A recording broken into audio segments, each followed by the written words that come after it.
rumahnya yang 2 lapis, tengok Rasulullah, mana fulan bin fulan yang biasa dia meludah aku. Kembali dari masjid pun tak ada ludah, dicari oleh Rasulullah Sallallahu Alaihi Wasallam. Kalau kita tuan, jangan pun sampai 3 hari diludah orang, 1 kali jadi kita ludah orang, tempat senyap awas, mesti kita akan belasah dia. Ini kita, Allahu Akbar, Rasulullah tidak, akhlak mulianya Rasulullah Sallallahu Alaihi Wasallam. Jadi Rasulullah cari mana fulan bin fulan. Ternyata tuan, fulan bin fulan ini dikatakan oleh jiran yang di sampingnya telah sakit. Yang meludah Rasulullah ini sakit. Rasulullah mendengar orang yang meludahnya sakit, bukan membalas nih kesempatan nih, selagi dia sakit hantam habis-habisan. Nah, kata Rasulullah menjenguk orang tersebut. Rasulullah tengok, apa hal kamu sakitkah? Kata Rasulullah, menangis tuan orang Yahudi ini, kuat air matanya menangis. Ya Rasulullah, memang saya tak pernah berjumpa orang yang akhlaknya mulia daripada engkau ya Rasulullah. Orang yang di samping kanan dan kiriku tidak pernah menyakitkan aku, tidak pernah menjenguk aku ketika sakit. Tapi engkau yang tiap hari aku ludahi, aku sakiti ya Rasulullah. Engkaulah awal-awal yang menjenguk aku ketika sakit. Subhanallah, inilah akhlaknya Rasulullah Sallallahu Alaihi Wasallam. Lelaki ini mengucapkan syahadat, asyhadu an la ilaha illallah wa asyhadu anna Muhammadar Rasulullah Sallallahu Alaihi Wasallam. Jadi kata Imam Hasan Basri, kalau engkau nak membantu anakmu yang tadi disiksa oleh Allah, kalau engkau nak melepaskan anakmu tadi yang disiksa oleh Allah, duitmu yang ada kira, kata Hasan Basri, bila hitung berapa boleh menderma di jalan Allah, berapa boleh berwakaf di jalan Allah Subhanahu wa Ta'ala. Masya Allah, tabarakallah. Ini kalau yang menentang sakit hati dong dengan ceritanya. Kita sekarang cerita, ya percaya tidak, terulanglah, ini jalan dibagi oleh Allah Subhanahu wa Ta'ala. Mana dalil tuan? Saya ungkapkan dalil.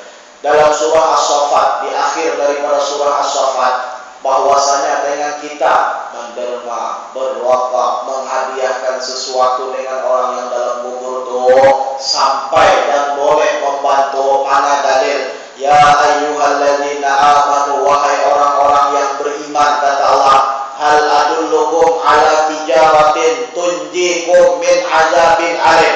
Maukah aku tunjukkan kepada kamu satu perniagaan? Allah menyebut perniagaan Tuhan, bukan hal kecil. Orang niaga perlu aset, perlu modal, perlu saham, betul kan? Orang niaga macam mana tak ada aset, tak ada modal. Jual ini, beli, barangnya tak ada. Dusta macam tu ya kan?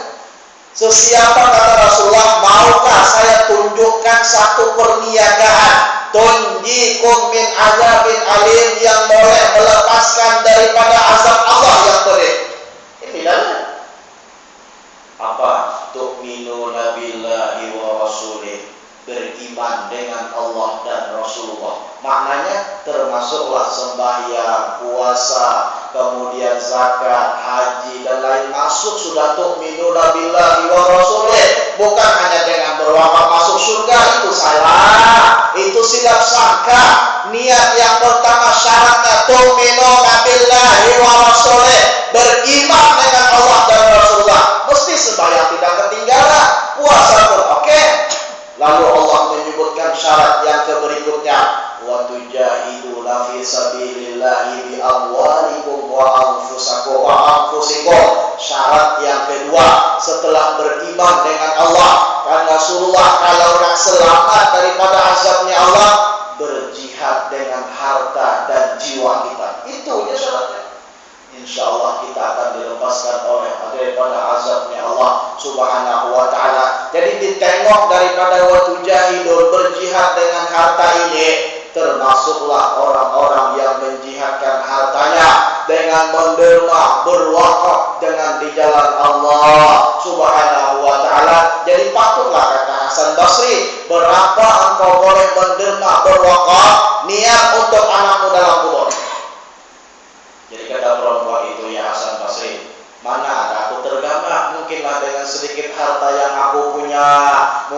dengan beberapa ribu, beberapa ratus ringgit, aku korbankan hartaku di jalan Allah, tapi anakku boleh ditolong oleh Allah, itu yang sangat aku cari. Dengan apa harta itu boleh kita cari lagi. Bahkan Rasulullah mengatakan, mana qasamalun min shadaqatin, harta yang diinfakkan, harta yang didermakan tidak pernah berkurang sedikit pun, kata Rasulullah. Bal yazid, bal yazid, bal yazid. Rasulullah mengatakan 3 kali, tambah lagi, ditambah Allah lagi, ditambah Allah lagi. Mana buktinya hadis Rasulullah? Masalul ladzina yunfikuna amwalahum fi sabilillah kamathali habbatin ambatat sab'a sanabil fi kulli sumbulatin mi'atu habbah wallahu yudha'ifu liman yasha. Maka kata Allah, seumpama orang yang menginfakkan hartanya di jalan Allah, menderma, berwakaf dan lain sebagainya, seperti 1 biji saja. Awalnya 1 biji.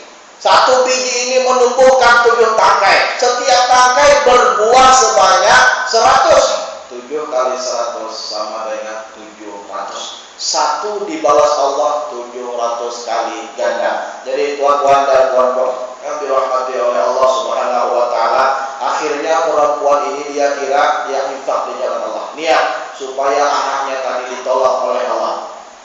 Malam berikutnya tuan, kita teruskan cerita sedikit lagi. Malam kemudian Hasan Basri jumpa dengan anak perempuan tadi. Allahu Akbar, tabarakallah.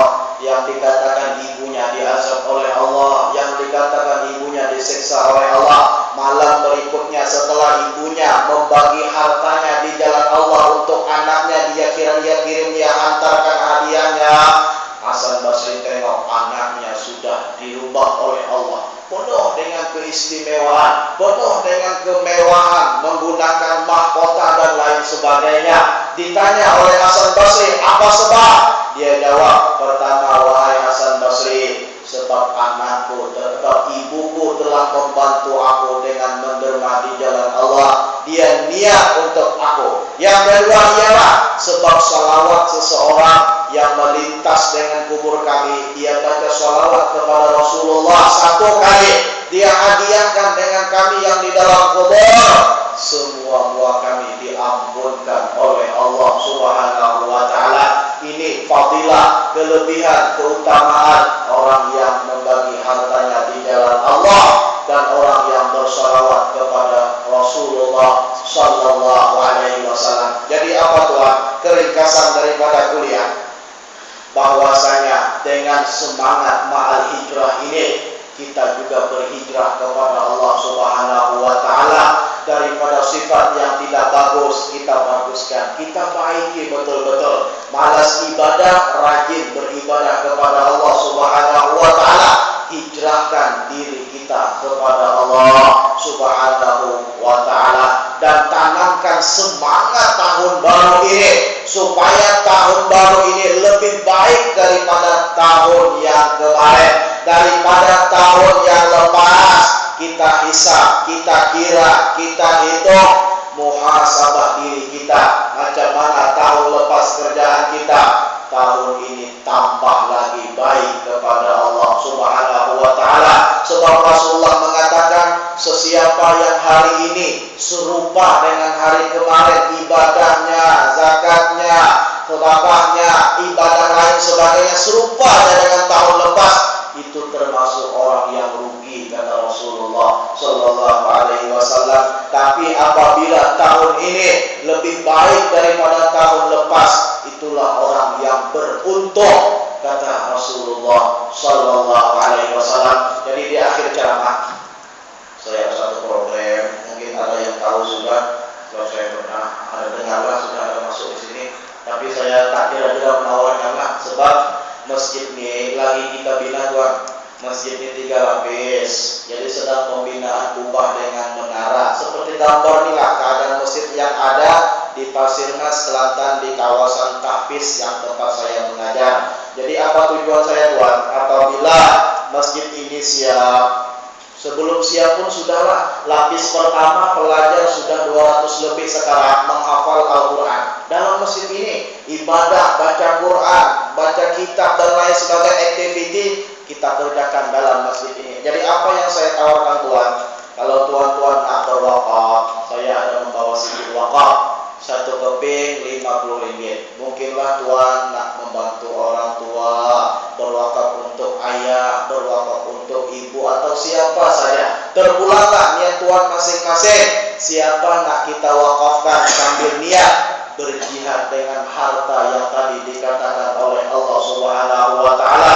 Rasulullah mengatakan, "Man bana lillahi masjidan banallahu lahu baitan fil jannah." Sesiapa yang membina masjidnya Allah, maka akan diganti oleh Allah, disiapkan nanti di hari kiamat dalam surganya Allah satu istana mahligai yang sangat indah. Mungkin susah sedikit Ustaz. Masjid jadi satu buah masjid, betul Ustaz. Berapa satu masjid macam itu, macam yang saya tunjuk ini hampir berapa juta, adalah 2, 3, 4 juta dan kita habis ini menggunakan ini.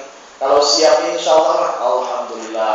Tuhan boleh ya Allah, di Masjid Kelantan aku telah menghabur harta, di Masjid Lama Taiping aku telah melaburkan harta. Subhanallah, masjid-masjid ini akan jadi saksi nanti di hadapan Allah. Kita telah berjihad dengan harta yang kita punya. Jadi Tuhan, membina satu masjid susah sedikit sebab banyak Ustaz duitnya. Rasulullah mengatakan dalam sebuah hadis yang sedikit rendah sedikit, ringan sedikit, sesiapa yang membina masjidnya Allah, kata Rasulullah, walau sekecil sarang burung. Jadi macam Ustaz, buat masjid sekecil sarang burung, siapa yang boleh sembahyang di situ? Kucing, mana boleh. Maksudnya sesiapa yang membantu masjidnya Allah, mendermakan, wakafkan apa saja, senilai sarang burung, kata Rasulullah. Wallahu alam, saya pun tidak tahu berapa senilai burung. Maknanya setakat kemampuan. Kemampuan kita berapa? Kita mudah-mudahan berdoa, ya Allah, mudah-mudahan ini termasuk daripada hadis Rasulullah seperti sarang burung. Itu dalam niat kita. Boleh 200, oke, 300, oke, 100, oke, 50 pun juga oke. Semua terpulang dengan apa yang kita punya, mempersiapkan aset kita, orang tua kita, keluarga kita, ingin membantu dengan mereka. Jadi apa yang saya tawarkan Tuhan, apabila Tuhan mengambil wakaf 100 ringgit, contohnya, kalau nak 50 pun tak ada masalah, ambil 1 sijil, niat untuk ibu. Kalau ambil misalnya 100 ringgit, 2 keping sijil, niat untuk ayah dan ibu. Apa yang saya bagi? Saya akan bagikan dengan percuma free aja. Satu buku yang bertajuk Hebatnya Hari Jumat. Jadi buku ini Tuhan, dalam muka 97-98, kalau tidak silaplah, tengoklah, sinilah yang saya katakan kalimat yang dibaca sebanyak 7 kali hari Jumat ataupun malam Jumat, yang apabila mati pada saat kita mengatakan itu, dia akan masuk dalam surganya Allah Subhanahu wa taala. Itu yang pertama. Yang kedua, saya akan bagi 1 keset MP3. Sampai kita masuk dalam kereta lah, kereta yang ada boleh keset lah, kita dengar sambil jalan, dengar Yasin, Hizib Nawawi, Hizib Bahan, macam-macam ada dalam keset ini. Jadi bila wakaf 100 ringgit, kita akan bagi 2 hadiah ini secara free saja. Ini hadiah daripada sekolah Tuhan. Tujuan apa? Supaya ini beli buku pun sama dengan menderma, beli keset pun sama dengan menderma. Semuanya tujuan sama-sama membina masjidnya Allah Subhanahu wa ta'ala. Dan ada lagi tajuk buku-buku yang lain. Salawat kepada Rasulullah dalam muka 104. Tuhan boleh tengok di sini yang dikatakan Hasan Basri, surah apa yang kita baca dalam 4 rakaat sholat sunnah, nak mimpi dengan orang tua. Ataupun buku ini yang anak soleh dalam muka 145. Yang lain-lain pentinglah, saya nak carikan yang penting saja. Ada doa daripada Rasulullah Sallallahu Alaihi Wasallam khas untuk orang yang nak menghafal Quran, supaya cepat hafal Quran, supaya ingatannya dikuatkan oleh Allah Subhanahu wa taala. Apa untung orang yang hafal Quran Tuhan? Rasulullah mengatakan dalam sebuah hadis, sesiapa yang hafal Quran nanti di hari kiamat akan dibagi syafaat oleh Allah. Apa syafaat itu? Besar sangat Tuhan. Supaya apa? Maka kata Rasulullah, anak kita, cucu kita, siapa saja yang hafal Quran daripada keluarga kita, dia dibagi izin oleh